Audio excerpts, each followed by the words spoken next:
We will show you how to edit the switch and camera buttons on the home screen. Press and hold the switch to a pop-up submenu. By selecting Resize, a pop-up will show up. Choose desired switch size and the switch will be changed.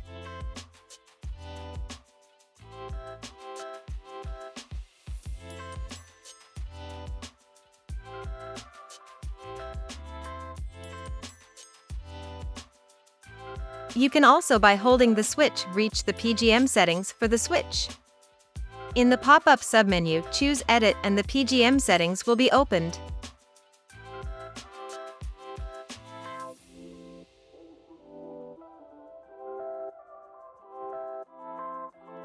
Customize your home screen for your needs.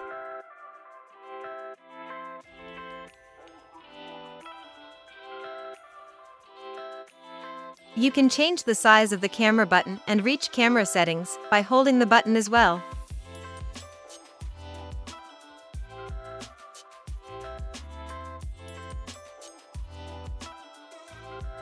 Customize your home screen as you like.